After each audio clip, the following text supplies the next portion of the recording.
Hey guys, Mr. Catlin here. I'm making this video to help show you how to make a table and a graph for your water crisis project. It's pretty easy stuff, but if you're not familiar with making tables and graphs in the Google suite of tools, then this will be helpful. So the first thing that we're going to do is I'm going to do this in Google Docs. I find this the easiest way to set this up. You could also do this in Slides. It has the similar insert, but I'm gonna do this in Docs, and in Slides it works the same way. You go to Insert. We want to make not a chart but a table, and then right here you get to choose how many columns. Left and right is how many columns you have, and then up and down is how many rows. For yours, you get two quantities, so you're going to want two columns. Now I'm going to go all the way down to 12 because an average shower is 11 minutes. So, and then when you got your table set up here, you can start typing in your quantities, which in our case, our quantities are minutes. Oh, not minutes, whatever those are. Minutes. Minutes and gallons. Those are our quantities for when taking a shower, how long you're in the shower. And this number over here is going to depend on what you choose for your constant of proportionality. This number can vary based upon what you think is a good approximation of how fast the shower heads are coming out in that community. So for this one, I'm just going to keep it simple. I'm going to say 2, just because that's an easy math for me to do. You can do every minute over here. You can do some skipping around if you want to do that. That's fine too. However you want to set that up. All right, but over here you're going to put in how many minutes that you want to be in your presentation. So I'm going to go by ones. I think that'll probably be the easiest. And 1, 2, 3, 4, 5, 6, 7, 8, 9, 10, and 11-minute shower. And then according to this, I use 2 gallons a minute. If that's the number you go with, you could go with something completely different. Then I would have the numbers doubled every time, right? So every one of those gets doubled in this case. It'll take me just a moment to wrap up the last numbers in this column. 20, that doubled, and 22.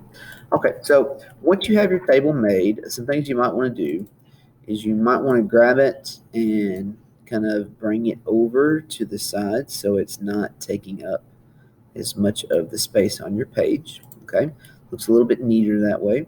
You could also highlight it and change the color of the text if you don't like that. You want to go blue or make it bold, or if you want to do some background or highlighting, whatever. You guys should be able to edit that and make it your own. But what I want you to be able to do with this, when you drag and highlight this table, you should be able to right click or 2-finger click in your case and copy this. Now we've copied the table.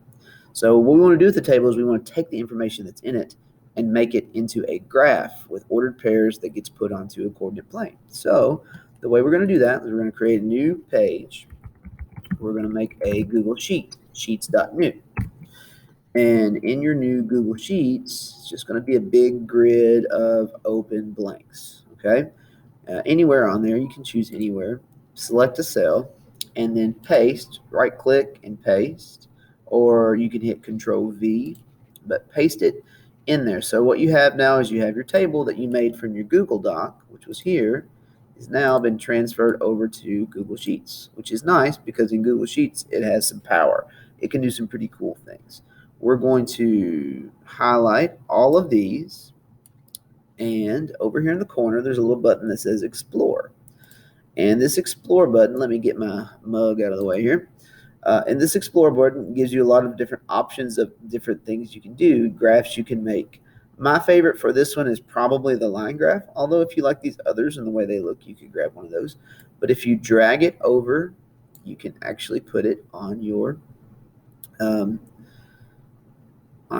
page. And the nice thing about this is when you click on it and you click this little 3-dot thing here, you can edit some of your chart. You could publish it, you could copy it.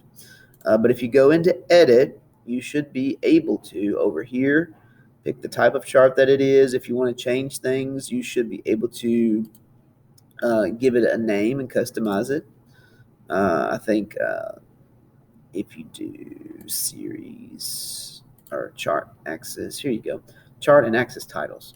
So like if you wanted to give it a different name instead of gallons versus minutes, and you wanted to call it shower water usage or something, I don't know, shower water speed, I don't know. You can call it whatever you want, and you can change the theme of it and the size and the color if you want to make it whatever. So there's some customization options there. You can also change some stuff here, but I think you're probably pretty good with this. If you want to add like those rows, you could click on that. If you want to kind of give it some added grids, you can click there and show those where those are at. You can give them different colors and make them major grid lines, minor grid lines. You can add, take those off, right? You could have, I would recommend having the major ones on there, and then you can change the color, whatever you want them to be.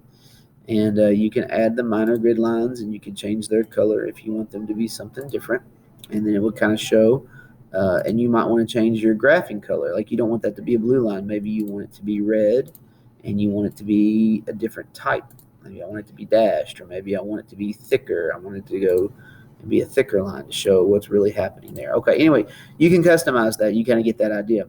Once you have it the way that you want, you can two-finger click on it and copy it and put it into, actually, let me undo this. All right, I like the way this is looking, so what I want to do is I click on the three dots here. I can copy the chart, and then I can come back to my page here where my table is, and let's say that I'm right here. I can paste it into my doc, but we don't want to link it to the chart, because if the numbers in the chart change on the spreadsheet, it would change your graph here. We don't want it to link. And so there you go. You've got your graph. You got a table that matches it, that goes with it. You can kind of move it around within the confines of what's here. I just messed up and clicked some things I didn't want to. Let me go back. There we go. But you can adjust it and then put your recommendations down below. But that's how you make a table and a graph in the Google Suite. And I hope that was helpful to those of you trying to do that.